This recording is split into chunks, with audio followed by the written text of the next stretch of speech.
বিসমিল্লাহির রহমানির রহিম। সুপ্রিয় শিক্ষার্থীবৃন্দ, তোমরা কেমন আছো? আশা করি তোমরা সবাই ভালো আছো। আমিও একমতো ভালো আছি। তোমাদেরকে আমার এই অনলাইন ক্লাসে আমি জানাচ্ছি স্বাগত। আমি মোহাম্মদ মতিউর রহমান খান, সহকারী অধ্যাপক, অর্থনীতি বিভাগ, তেঁতুলিয়া সরকারি কলেজ, তেঁতুলিয়া, পঞ্চগড়। আমরা অর্থনীতি বিষয়ের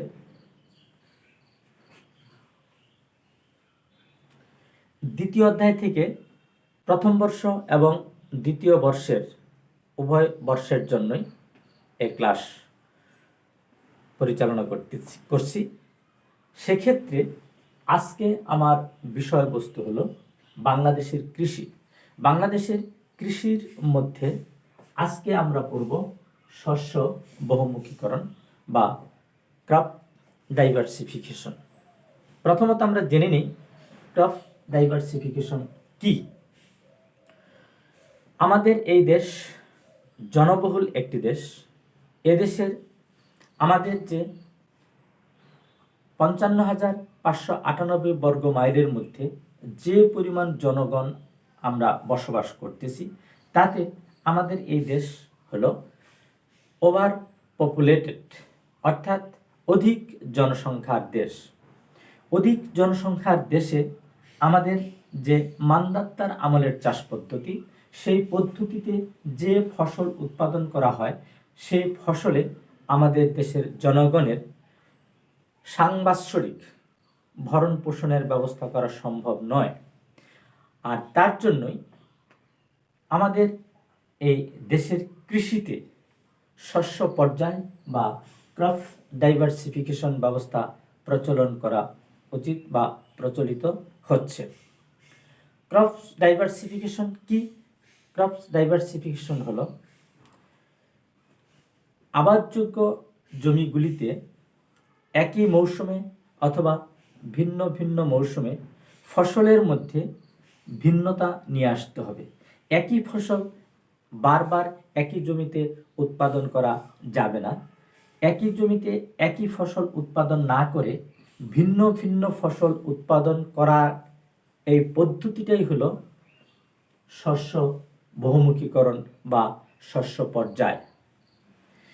আমাদের দেশ কৃষি প্রধান দেশ এবং আমাদের দেশ হলো মৌসুমী বায়ুর দেশ। প্রতি বৎসরই দেখা যায় কোনো না কোনো কারণে আমাদের দেশের কৃষি বাধাগ্রস্ত হচ্ছে, বিপদগ্রস্ত হচ্ছে। হয় অতিবৃষ্টি, না হয় অনাবৃষ্টি, না হয় জলোচ্ছ্বাস, না হয় বিভিন্ন প্রকার প্রাকৃতিক বিপর্যয় আমাদের দেশের কৃষির মধ্যে নেমে আসে। এতে করে দেখা যায় যে আমাদের উৎপাদনের পরিমাণ অনেকটা কমে যায়। কিন্তু ক্রমবর্ধমান জনসাধারণের চাহিদা মেটানোর জন্য আমাদের এই শস্য বহুমুখীকরণ প্রক্রিয়াটা প্রচলন করা উচিত, যার জন্য 2001 সালে আমাদের দেশে কৃষি নীতিতে এই শস্য বহুমুখীকরণ প্রক্রিয়া, এই নীতিটা প্রচলন করার জন্য সুপারিশ করা হয়েছে। শস্য বহুমুখীকরণটা হলো যে একই জমিতে একই ফসল উৎপাদন না করে ভিন্ন ভিন্ন মৌসুমে ভিন্ন ভিন্ন ফসল উৎপাদন করাকেই বলা হয় শস্য বহুমুখীকরণ বা শস্য পর্যায়। এতে করে দেখা যায় যে মাটির মধ্যে খাদ্যের উপযোগী, মানে ফসলের বা বৃক্ষে খাদ্যের উপযোগী যে রাসায়নিক পদার্থ থাকে, সেই রাসায়নিক পদার্থের সমতা বিরাজ করে। তা না হলে কিছু কিছু ফসল আছে যেগুলা গুচ্ছমূল, তারা শুধু মাটির উপরের পর্যায়েরই ওই উপাদানটা গ্রহণ করতে পারে। তার চাইতে যে নিচে আরও উপাদান আছে যেগুলা ফসলের খাদ্যোপযোগী, সেগুলা তারা মানে অব্যবহৃত অবস্থায় থেকে যায়। পরিপ্রেক্ষিত হয় কি, যে একটা ফসল যদি আমরা বারবার উৎপাদন করি, তাহলে পরে নিচের যে ফসলের উপযোগী খাবার থাকে বা যে সমস্ত রাসায়নিক পদার্থ থাকে সেগুলা অব্যবহৃত অবস্থায় থেকে যায়।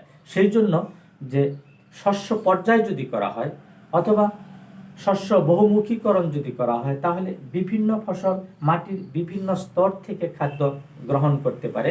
এতে করে মাটির উৎপাদিকা শক্তিটাকে সঠিকভাবে ব্যবহার করা সম্ভব হয় এবং আমাদের ফসলও বেশি উৎপাদন করা সম্ভব। তাহলে শস্য বহুমুখীকরণ প্রক্রিয়াটা হলো এই যে একটি জমিতে শুধুমাত্র প্রতি বছর একই ফসল উৎপাদন না করে ভিন্ন ভিন্ন ফসল উৎপাদন করাটাই হলো শস্য বহুমুখীকরণ। তোমরা বুঝতে পেরেছ যে শস্য বহুমুখীকরণটা কি? শস্য বহুমুখীকরণ হলো যে একই জমিতে বিভিন্ন সময়ে ভিন্ন ভিন্ন ফসল উৎপাদন করাটাই হলো শস্য বহুমুখীকরণ। এখন দেখো যে শস্য বহুমুখীকরণের গুরুত্ব বা প্রভাব। শস্য বহুমুখীকরণের গুরুত্ব আমাদের দেশের অর্থনীতিতে খুবই গুরুত্বপূর্ণ একটা দিক বহন করে। কারণ হলো যে দেখা যায় যে আমাদের দেশের কৃষকরা অল্প শিক্ষিত, অশিক্ষিত, অর্ধশিক্ষিত। এরা যে ফসল উৎপাদন করা শুরু করে সেটাই ক্রমাগতভাবে বা পর্যায়ক্রমে একই ফসল উৎপাদন করা হয়। যে জমিতে ধান উৎপাদন করতেছে শুধুমাত্র ধানই উৎপাদন করতেছে, যে জমিতে পাট উৎপাদন করতেছে ওই জমিতে শুধু পাটই উৎপাদন করতেছে। এতে করে হয় কি, জমির যে একটা উৎপাদিকা শক্তি আছে সেটা অকেজ অবস্থায় পড়ে থাকে।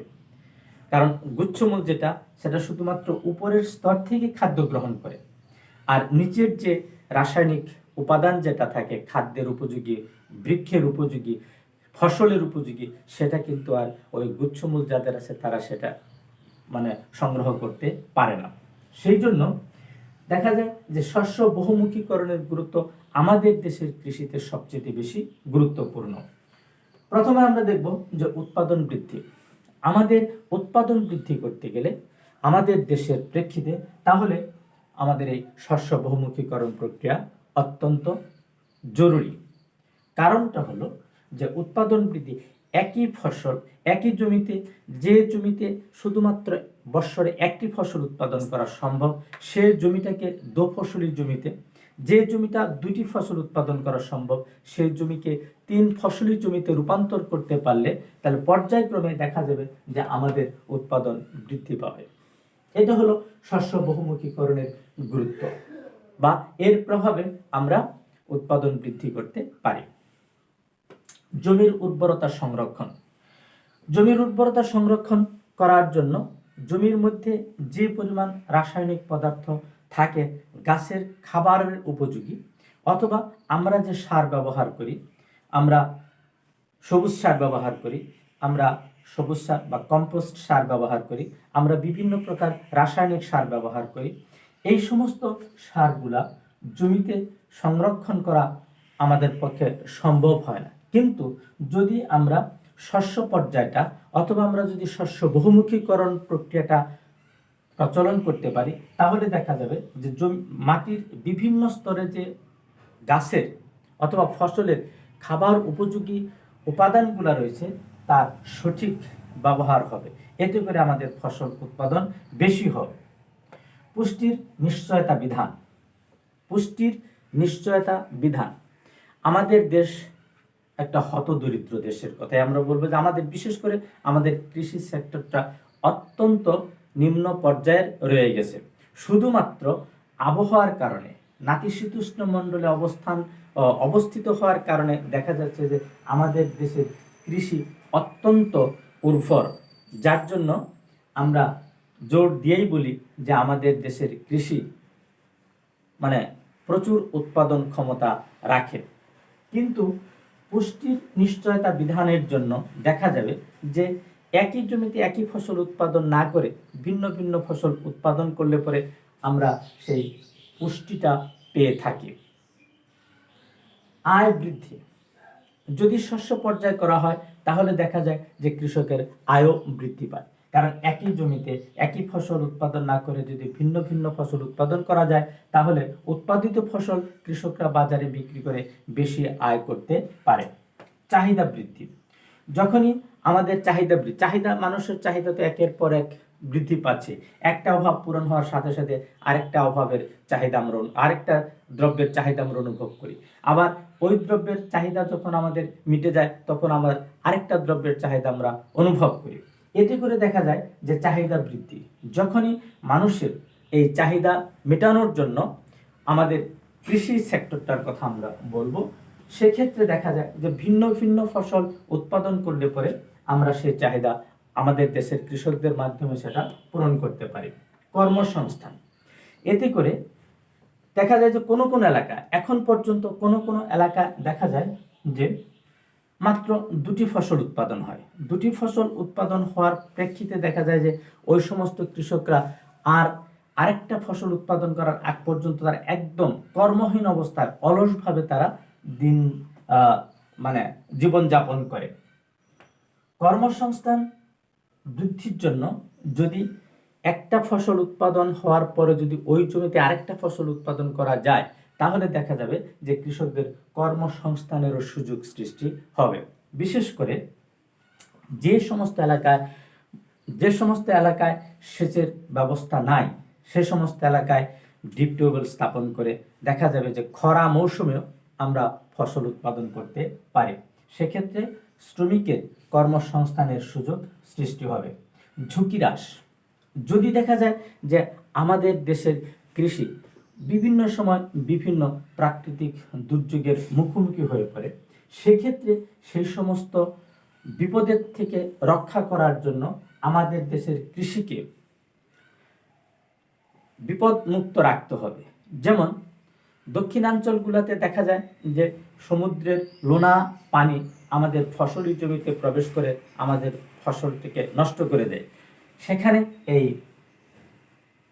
ফসলের ওই লোনা পানির হাত থেকে ফসলকে রক্ষা করতে হলে সমুদ্র উপকূলবর্তী এলাকায় বাঁধ সৃষ্টি করলে বা বাঁধ দিলে পরে তাহলে আমরা সেই ফসলগুলোকে রক্ষা করতে পারি। এতে করে দেখা যাবে যে আমাদের যে সমস্যাটা থাকে কৃষির ক্ষেত্রে, যে সমস্যা তৈরি হয় সেটা আর থাকবে না। কৃষি নির্ভর শিল্পের বিকাশ, আমাদের কৃষি শিল্পের কাঁচামাল হিসেবে ব্যবহার হয়। কৃষি নির্ভর শিল্পের বিকাশ, যেমন দেখা যায় যে আমাদের চিনি উৎপাদন হয় কুষার থেকে। এখন সেই কুষার যদি বেশি পরিমাণে উৎপাদন করা হয়, আখ যদি বেশি পরিমাণে উৎপাদন করা হয়, তাহলে আমাদের চিনি শিল্প ডেভেলপ করবে। এরকমভাবে আমাদের আরও অনেক শিল্প আছে। কাগজ, এশিয়া মহাদেশের মধ্যে সবচেয়ে উন্নত মানের কাগজ আমাদের দেশেই তৈরি হতো, অথচ সেই কাগজের যে উপকরণ, যেটাকে বলা হয় কাঁচামাল, র ম্যাটেরিয়ালস, সেটাও কৃষির থেকেই আসে। কাজে কৃষি নির্ভর শিল্পের বিকাশ সাধনের জন্য আমাদের কৃষি খাতটাকে আরও উন্নতি করতে হবে এবং সেটা এই শস্য পর্যায়ে বা শস্য বহুমুখীকরণের মাধ্যমে সেটা সম্ভব। দক্ষতা বৃদ্ধি, কৃষকদের দক্ষতা বৃদ্ধির জন্য দেখা যায় যে একই ফসল উৎপাদন করলে তাদের মধ্যে একটা কিরকম চলে আসে, অবসাদ চলে আসে।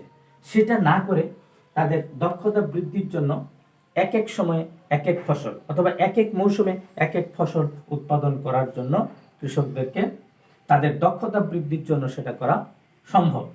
একঘেয়েমি হ্রাস, দেখা যাচ্ছে যে একই জমিতে শুধুমাত্র পাট উৎপাদন হচ্ছে তো হচ্ছে, একই জমিতে শুধু ধান উৎপাদন হচ্ছে তো হচ্ছে। এতে করে দেখা যায় যে কৃষকের মধ্যে একটা একঘেয়েমি চলে আসে। এই একঘেয়েমির হাত থেকে তাদেরকে সরিয়ে নিয়ে তাদের আরও কর্মস্পৃহা বৃদ্ধি বা কর্মোদ্যম বাড়ানোর জন্য আমাদের এই শস্য বহুমুখীকরণ করা প্রয়োজন। খাদ্যের স্বয়ংসম্পূর্ণতা অর্জন, যখনই আমরা আমাদের কৃষিতে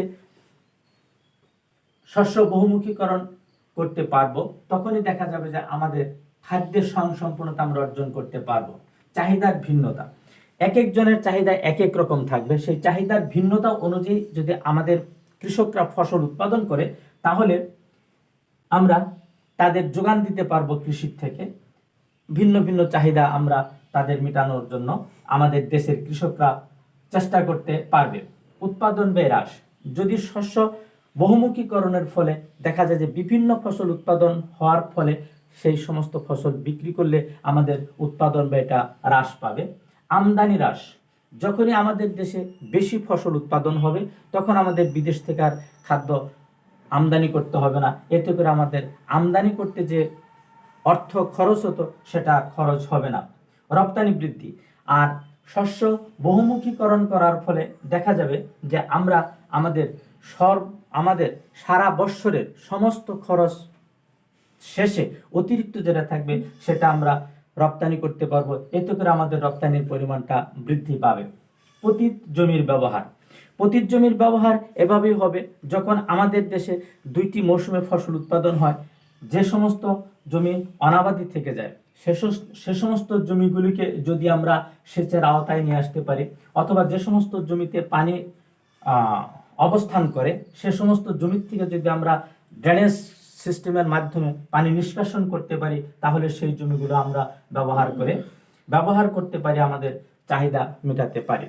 সুপ্রিয় শিক্ষার্থীবৃন্দ, তাহলে আমরা আজকে দেখলাম বাংলাদেশের কৃষিতে শস্য বহুমুখীকরণ, এই শস্য বহুমুখীকরণ কি এবং শস্য বহুমুখীকরণের যে গুরুত্ব সে সম্পর্কে আমরা আলোচনা করলাম।